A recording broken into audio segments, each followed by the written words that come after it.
Great. So beautiful.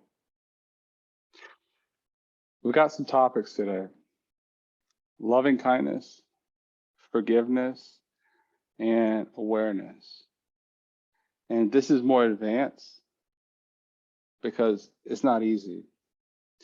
It's easy to be an asshole. Kindness takes work. Give me a thumbs up if you agree. Give me a thumbs down if you disagree. Give me a thumbs down if you think I'm insane, because I'm a little crazy. Kindness takes work. It's easy to be mean. And we're going to talk about loving kindness today. Really quick, there's a question. Hi, teacher. When I sit, I focus my idea one by one. But at last, I forget what is my focus. How can I adjust? This is a great question. In the beginning, in meditation, there are an infinite amount of meditations. But when we want to get really good at meditation, we want to get good at being able to watch the simple fact that we're breathing. Because this starts to train our attention and awareness. And your awareness and your attention is the most valuable resource you have. And everybody and everyone and everything is trying to steal it away. There's a bunch of awareness thieves among us, attention thieves, trying to steal your attention. We have to protect it. So that's why in the beginning of meditation, we watch the breath. And it's clearly, it's happening to you. If we were pufferfish, it would be easier to meditate, but that would be a really weird world. It's like, why are you puffing up, Devin? Why you gotta get all puffy on me? But your stomach is puffing, in and out, off and on, off and on, here and now, here and now. And it's happening to you. You're not doing it. And when you notice this happening, all the 10,000 things, as Lao Tzu would say, starts to relax, starts to go down. Pose, Jane, trying to be straight in your spine. Don't be perfect. We just sit up straight for two reasons: to stay awake. And then one of my Zen teachers, he said to me on retreat, his name is Zarko. He said, we sit up straight because we're facing reality. So we sit like we mean it. We sit like we're ready to face reality, our reality. The mind creates reality. Okay, great. So I want to talk on loving kindness. I got to be honest with you, beautiful people. I can be an asshole often, especially when it comes to business. I can be vicious and I get caught in my head. And sometimes I yell. Sometimes I get angry. Sometimes I say things I don't mean. And it was a lot worse many years ago. Sometimes I said things I can't believe it happened. Can you relate? But when I started practicing loving kindness, this simple practice that you're just sitting there and you're literally saying in your own mind to yourself, may you be happy. It sounds so stupid, doesn't it? May you be happy. May you be filled with loving kindness. But it's so powerful. And it's very, very powerful because we're not taught as children to love ourselves. Often not. And often we're very, very hard on ourselves. We are our own worst enemy. Do you know what I mean? And when we practice loving kindness, we're starting to forgive ourselves. I want to do a little exercise. Go ahead and close your eyes. I'll close my eyes too. And I want you to picture who you were when you were just 4 years old. Can you see 4-year-old you? The big smile on your face, a little grin.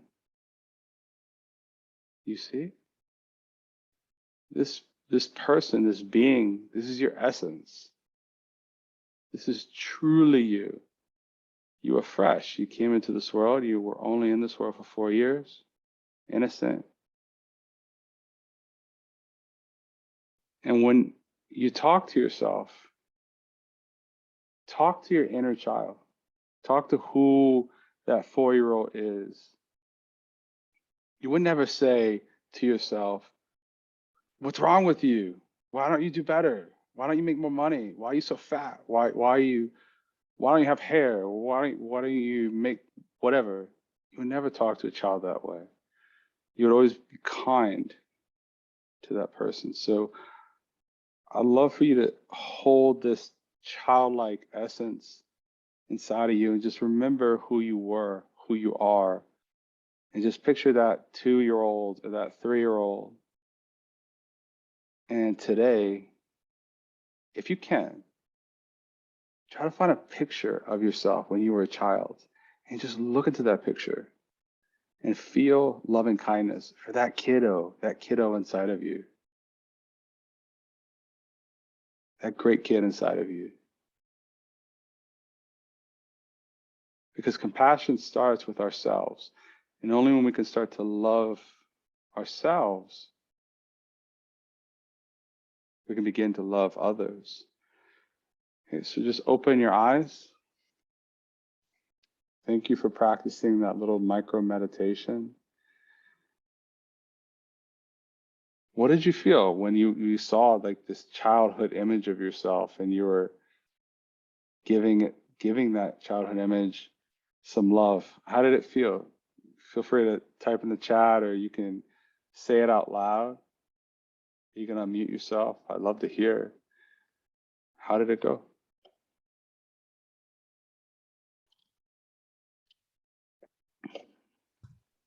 It felt funny. I bet you're a funny kid. Funny way, really. Felt funny? How did it feel funny? A childlike funniness, fun, free, carefree. Can I share with you a question that changed my life? Okay. This is a question that one of my teachers taught me that allows us to feel free and allows us to feel this freedom as a child. And just play with it. It's not a question that's meant to be answered. It's a question that we ask ourselves and then we let the answer go. And we just feel what comes up. What's here now when there's no problem to solve? What's here now when there's no problem to solve? Another way of asking that question is, what would this feel like? What would this moment feel like if there was no problem to solve? And we ask that question and we just bring our awareness inward and we let it go. A lot of times people feel like the sensation when they had the first day of summer school. Remember that? It's like school's over. You've got like 2, 3, 4 weeks to just do nothing.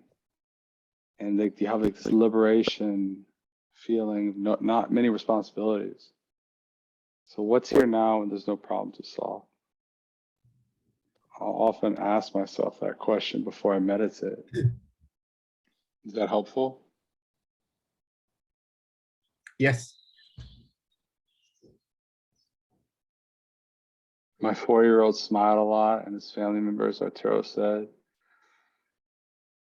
Chantel said, I really felt I should encourage myself to embrace the world and be fearless. I agree. Do everything you can to be fearless. Amy said, I felt a little sad to become aware of all the negative afflictions that come with growing up. We could feel sad for the letting go, the process of unfolding and impermanence. I agree. It can be sad. But Amy, where did that kid go? It's still inside of you. That's you. It was always you. It's your essence. That childlike curiosity, this playfulness, that's you. It never went away. You just, our physical body changes. Jelly says, when I sit in meditation, sometimes I feel tired at that moment. If I fall asleep, is that okay? And if I continue meditating, I think it's not good for meditation. Jelly, if you feel tired in meditation, it's totally fine to fall asleep. It's good to try to meditate in the morning when you're a little bit more awake. Like, this is a good time to meditate. And, if you get sleepy, take a nap. Sometimes I'll meditate in my office and I get tired. And what I'll do is I'll lay on the floor for 15 minutes and I'll put my feet in my seat. So I'll prop my feet up. And sometimes you just need a little nap. So it's okay to feel tired. But we want to try to sit upright, be aware of ourselves as much as we can. Okay, so remember, like last time we discussed, when you're practicing loving kindness meditation, there are a couple key phrases. One of them is, may I be filled with loving kindness. And you just say that to yourself. May I be filled with loving kindness. The second main phrase is, may I be free of suffering. May I be free of suffering. And we use those two. You can add other phrases into it, such as, may I be filled with kindness. May I be filled with kindness. May I be at peace. May I be at peace. May I be free from pain. May I be free from pain. May I be free from suffering. May I be free from suffering. And when you do this meditation, you feel your heart. And it's difficult because as men, we don't want to wish, it just seems like fluffy. Like, why would you want to be filled with loving kindness? You need to be a warrior, right? Or as women, you want to be strong. Can't be too kind. People will hurt you, right? There's nothing wrong with being kind to yourself and also being firm in your speech. We say strong back, soft front. And then the second part of loving kindness meditation is you start to turn it onto somebody else. It can be someone you love, can be somebody you care for, somebody close in your life, and you wish them goodwill. Now, the really interesting thing about that is when you start to say phrases to other people in your mind and mean it, may you be free of pain. May you be free of suffering. May you be free of sadness. You start to understand that other people experience pain too. Unfortunately, we cannot always understand the trials and tribulations other people go through. But when we do this meditation, you start to understand that other people have such a difficult journey. Life is so challenging. It's so hard. And when you can understand that about other people, what happens? You start to feel compassion and empathy for other people. And that is a magical, magical thing because you can literally feel compassionate for somebody when they're hurting you. If somebody is putting pain on you, you could feel compassion for that person.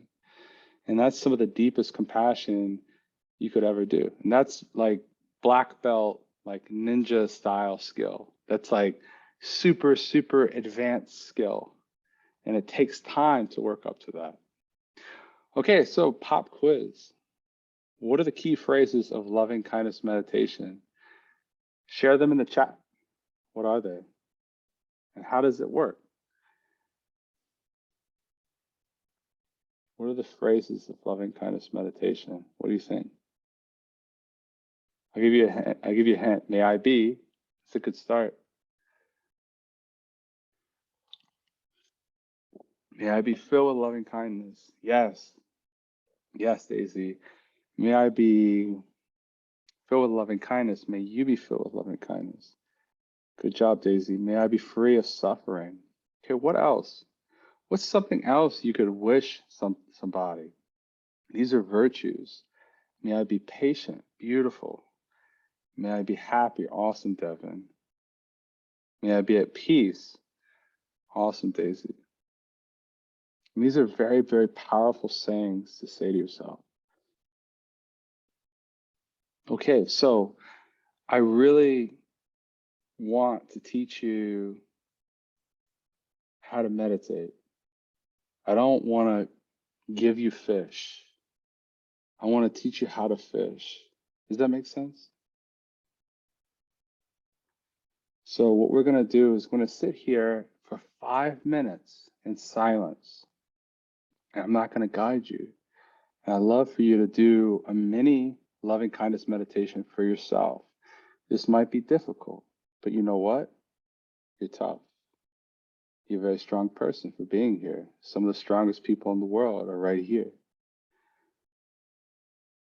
You start the meditation by wishing yourself goodwill. Then you start to wish this for somebody you care for, then a stranger. So 1, yourself. 2, somebody close to you, you care for. And 3, a stranger. And you just say those phrases to yourself. May I be filled with loving kindness. May he or she be filled with loving kindness. Okay, so we're going to sit for 5 minutes. We're just going to practice that in silence, and I'll let you know when it's been 5 minutes. If it becomes difficult, you can stop the phrases and just watch your breath. Okay? And that's just classical mindfulness meditation. So let's go ahead and practice. And we just start by relaxing the body a little bit.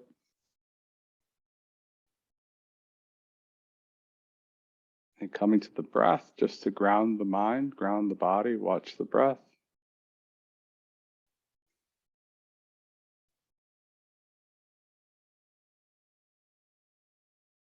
Okay, now go ahead and just repeat those beautiful phrases, or those strong phrases to yourself, strong and gentle phrases to yourself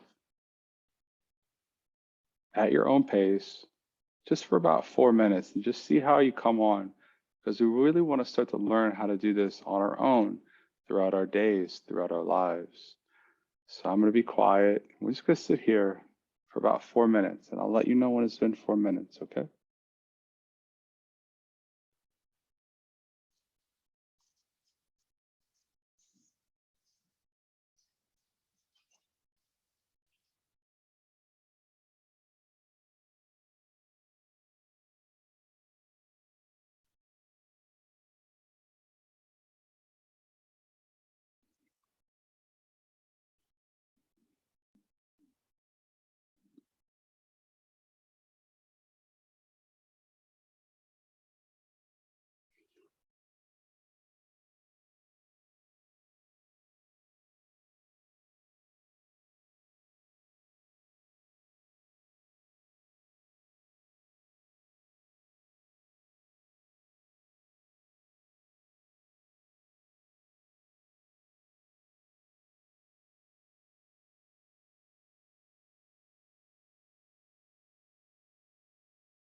Okay, just take a deep breath into the nose and out through the mouth. And you can have a little stretch. Stretch however you like.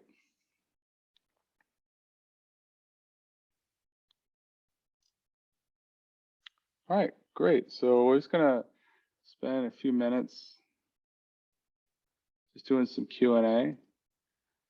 How was it? What went well? What was difficult? Feel free to unmute yourself if you have questions about that practice. This is Bentley. He's filled with loving kindness. Okay, feel free to ask some questions or share your experience. It'd be really great if you could speak your experience, because that's going to help embody it. So does anybody have any questions about the practice, or would you like to share your experience?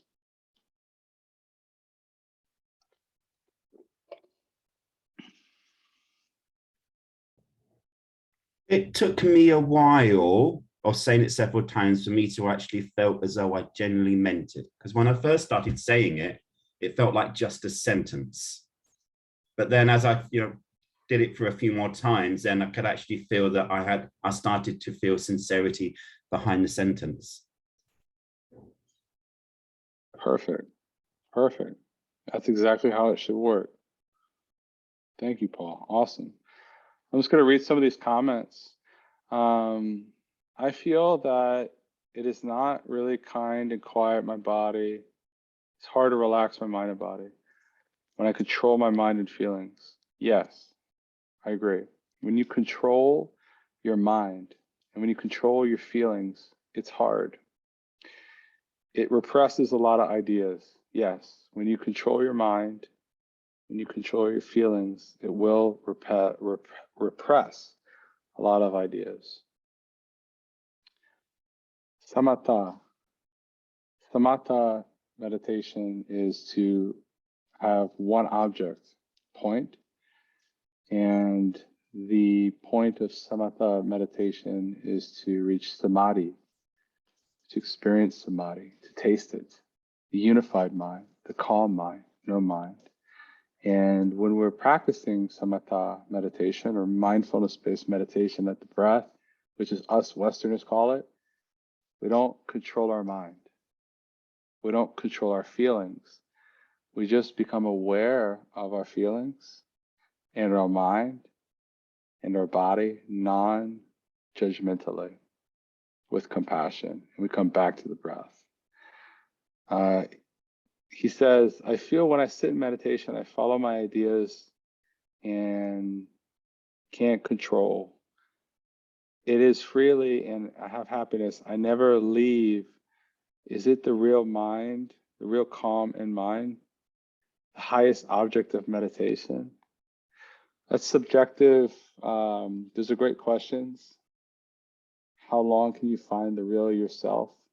That is the bright future. Okay, I'm going to attempt to answer these questions, but I'm not enlightened and I'm not a Zen master.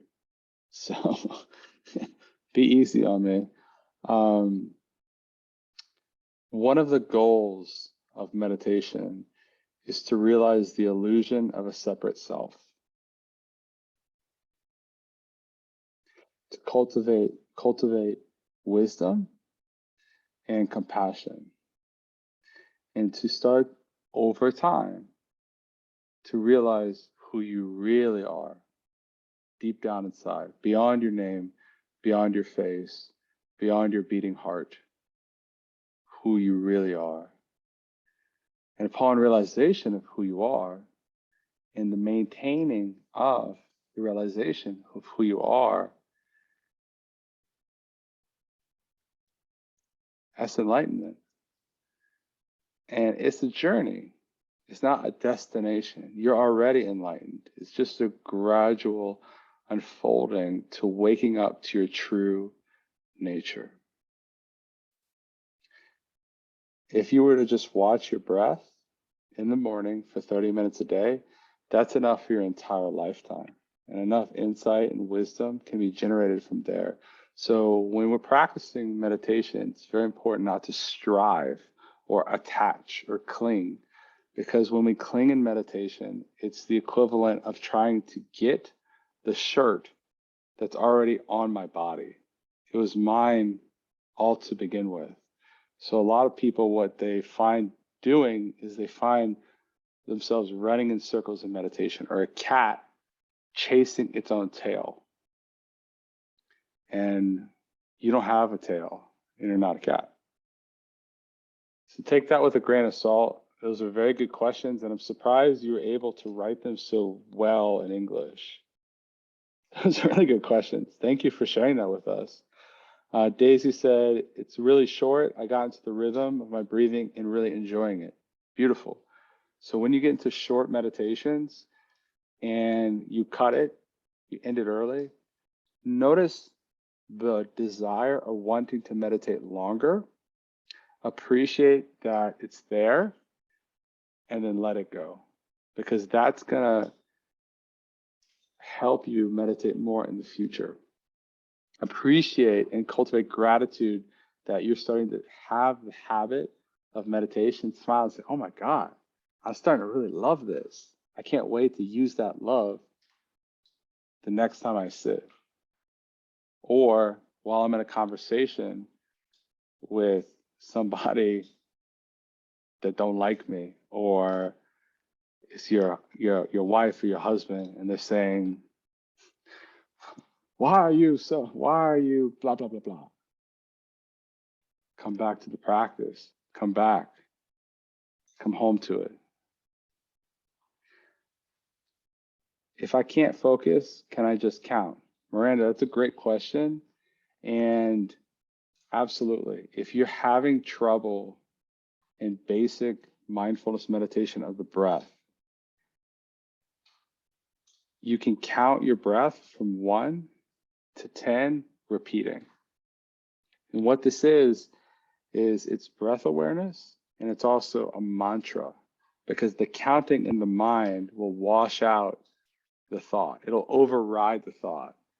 So you're thinking, what am I going to get out of here? 1. When I'm blah, blah, blah, 2. And it starts to override it. And in time, you just hear the counting. And the mind starts to stabilize on the counting. So when we inhale and we exhale, that's 1. Inhale, exhale, 2. Inhale, exhale, 3. So on the exhale, we're counting upwards. And when we get to 10, we just repeat. And if you forget the numbers, it's okay. Just go back to 1. Because it's not about the counting. It's just about sitting with yourself and being okay with it. And then when it becomes very effortless and easy to do the counting, you just let it go and just watch the breath on its own. Does that make sense? Miranda? Where's your black box? Oh, there you are, on the bottom. Does that make sense, Miranda? Hope so. Angie said, I felt a warm sensation in my body. It started to feel more agitated and unsettled when sending wishes to people I don't like and acquaintances. But I felt calmer when I said it to the ones I love. Yeah, Angie, me too. Me too. It's damn hard to wish somebody well you don't like. And the ego wants to say, fuck you, screw you, go fuck yourself. But that is not the answer. It's not. And it feels good in the moment, but not throughout life. So that's why we practice loving kindness, and we never communicate in a moment of anger unless we have to absolutely make a point and we're in control. But we're not drunken by anger, possessed by fear and anger. And it's difficult to wish other people well. I totally agree. And the more you practice it, the easier it gets. Does that make sense? And this is very high level skill. This is like black belt skill, is to cultivate loving kindness on somebody you don't like. Like elite meditators, world-class meditators, the masters, they cultivate loving kindness on people they hate. which hate is a very strong word. Or they can cultivate loving kindness on people that are inflicting pain in them. That's why the story of Jesus Christ is so famous, because they were crucifying the man, and he was literally cultivating loving kindness for other people during the crucifixion. There are so many monks in this world that were like cultivating loving kindness for others while being burnt alive.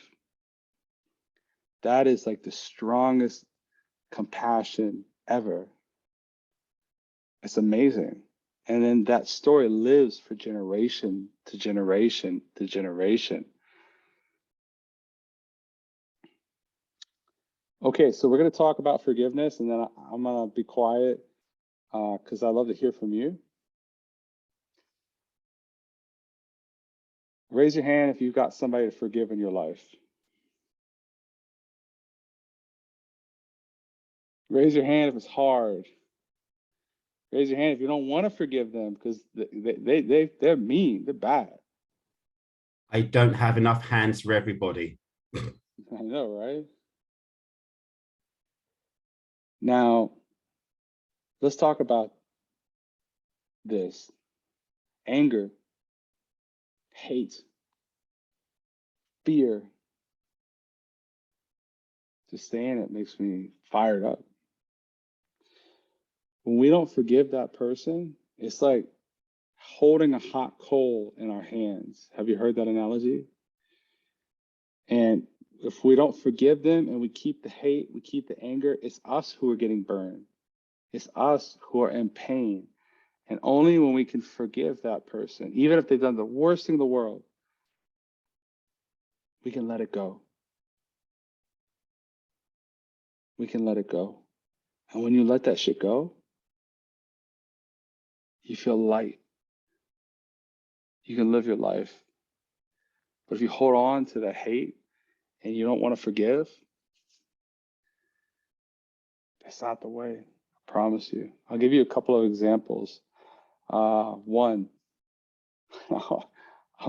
should I say this? Because I'm going to put it on YouTube. Okay, I'll say it. I won't say specificities because I don't want them to know who exactly I'm talking about, but it's somebody's stepmother. Could be Devin's stepmother, could be Paul's stepmother. You don't know. I don't know. Who knows? Well, this lady, have you ever met somebody and they don't like you for no reason? You ever met somebody like that? If you have, raise your hand. This lady is one of those people. And then I got to thinking, and it took me about a year or two to stop hating her. And I never even talked to her. And after doing years of loving kindness meditation, I came to the realization that it's not about me. When you hate somebody that you don't know, it's because you've had so much pain in your life through a journey. This person, I'm not going to name names, but she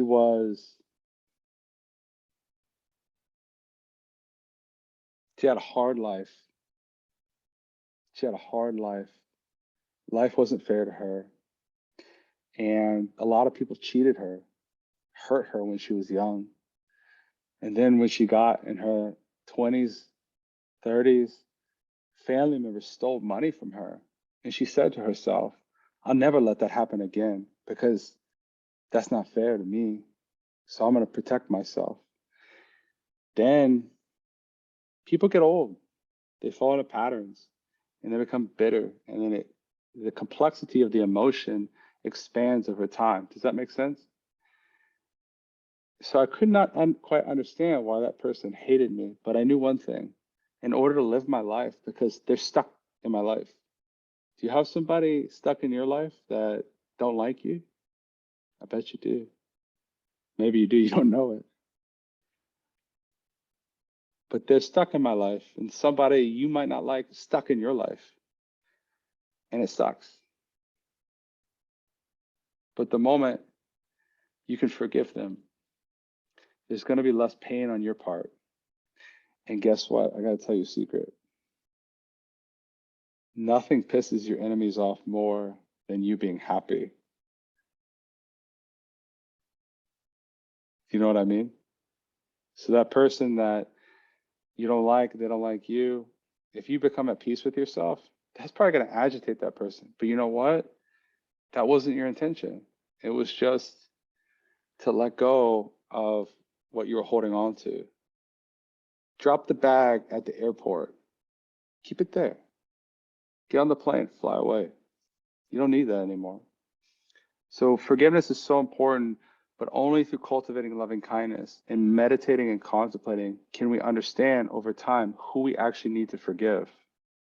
Maybe it's ourselves, maybe it's somebody else, but through contemplation, through meditation, the awareness arises of who has hurt us and who we need to work through, work with for forgiving them and cultivating compassion. And that takes time and that takes effort, right mindfulness, right compassion, right concentration. But it's worth it because once you can do that, you'll not suffer any longer from that person. Is this resonating with you? Kindness is always the answer. All right, so tonight we talked about loving kindness, forgiveness, and a little bit of awareness. I want to just preliminary tell you, and in later classes, I'll teach you more awareness training and non-dualistic mindfulness, non-dual mindfulness, because currently we're experiencing a dualistic life. You know who you are. That's a really, that's like the biggess fucking problem, and it's the biggest blessing, is that we know who we are. But a dog is not sitting in the corner having an existential crisis. A cat is not like, oh my God, I'm gonna be late for this train. Because a cat is just catting. A dog is just being a dog. But you're living this dualistic life, awareness and thinking. And a lot of suffering can become of that. But when we start to really tap into pure awareness,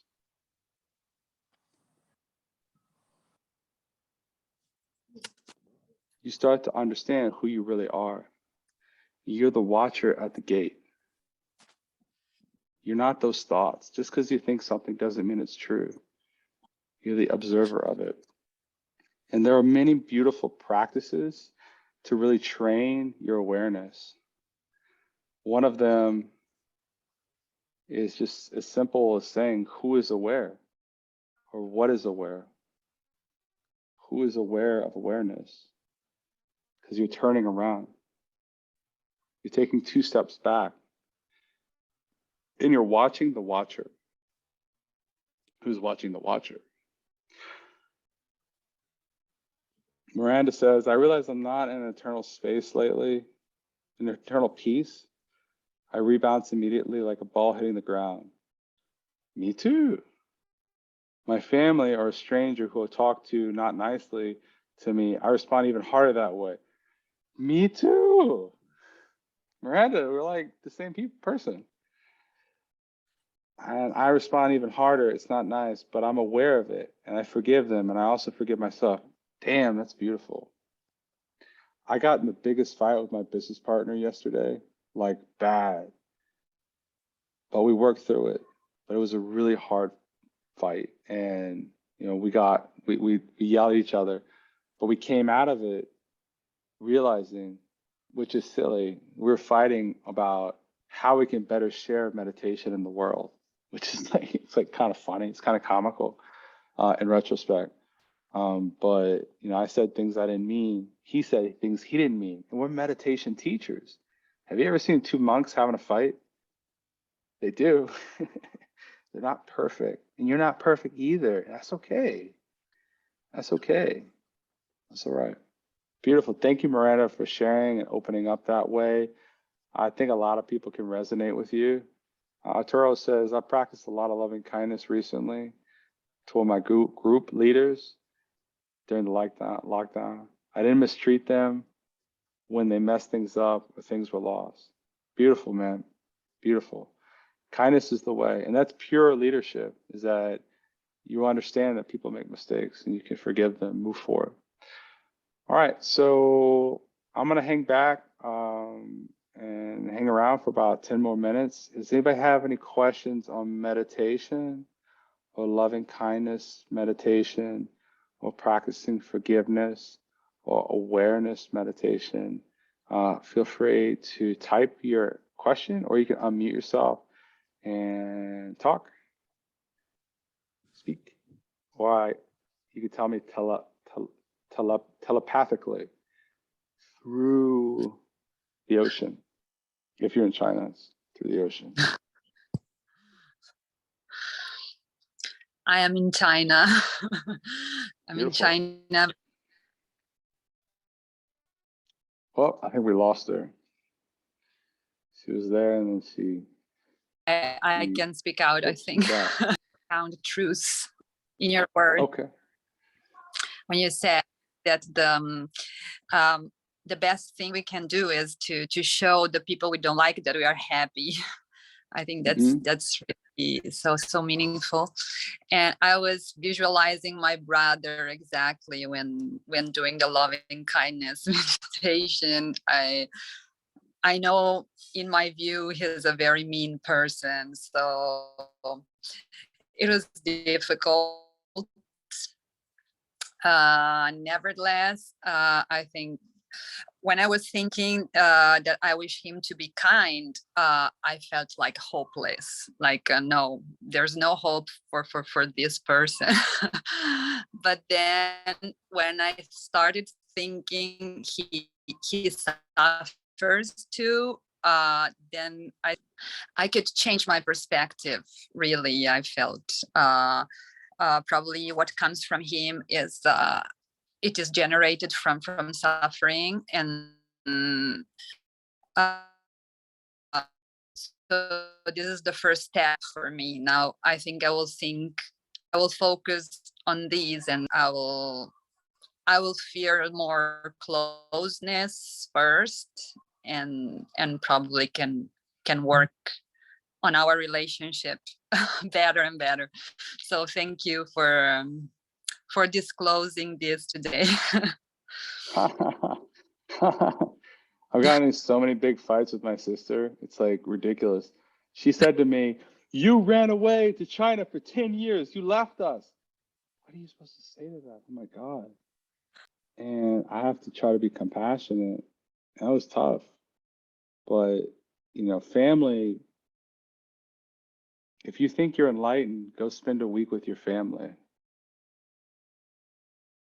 Because family knows how to get under your skin. But if you can cultivate loving kindness or begin to cultivate compassion for your family, that is like high level skills. Now, I want to make sure to differentiate between compassion and pity. We don't want to pity people, and that's very important. We want to have compassion. So watch the dialogue in your mind. You don't want to say, and those who have seen my classes before, you probably know, you're about to know what I'm about to do. I think Devin knows. You don't want to say, "May you be filled with loving kindness, and may you be filled with loving kindness. You're going to be fine, baby. Be happy. Oh, yes, be happy. You could be happy. Be free of suffering." No. My dog likes it. He's like, "Hey, man, I like the way you're talking. You don't want to say it like that.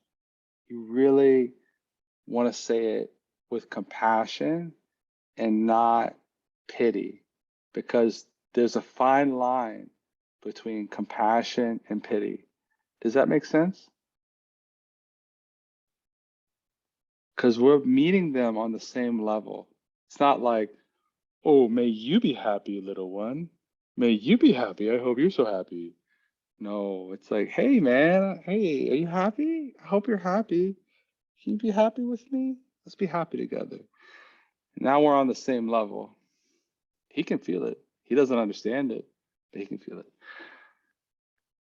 Okay, great. So as we wrap up, any other questions about loving kindness meditation, forgiveness? Any questions about meditation in general?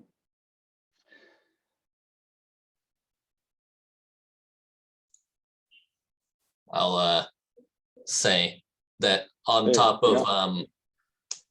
like what you said about the difference between pity and compassion, I think there's also a subtle but important difference between whenever we're talking about forgiveness and like being happy makes the people who don't like you unhappy.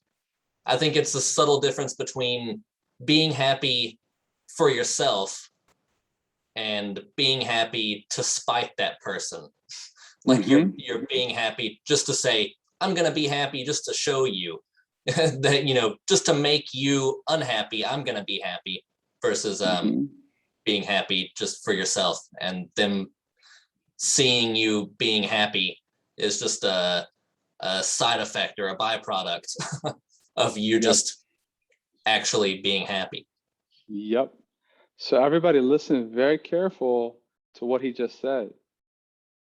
We don't want to do this to spite, or spite in English means like proves to somebody or get back at somebody. You don't want to get back at somebody and pretend like you're happy. That's not real happiness. That's not genuine. That's fake. That's fake. You're not fake. You're real people. You're real. You're the real deal. I think so.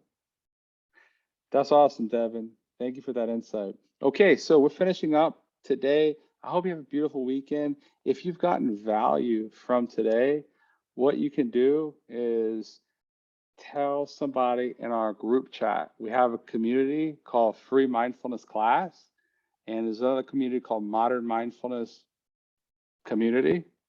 You're in the WeChat group. Just share your experience in the WeChat group, because when you share your experience, that's going to motivate more people to come to practice loving kindness for themselves and happiness for themselves. You can share your experience and just say, like, was good, or you can do like that. Or you can actually say something like, great. Or you can say something like, Brandon's not crazy, or I'm not crazy, or whatever. But happiness is only real when shared. And sharing is caring. So please write your experience in the WeChat group, and we would love that. And I hope to see you next week. I'm really, really enjoying these so much. I want to tell you really quick, one of the reasons why we haven't brought on new teachers is because I've been so busy, and sometimes I have to message the teacher and coordinate times. But I've been working on it really hard, and I want to bring you different teachers. I don't want you to be at the Brandon show. Like, this is not about me. This is about you and being better. So Jane, she did a Chinese meditation last time. She says she's gonna come back next week.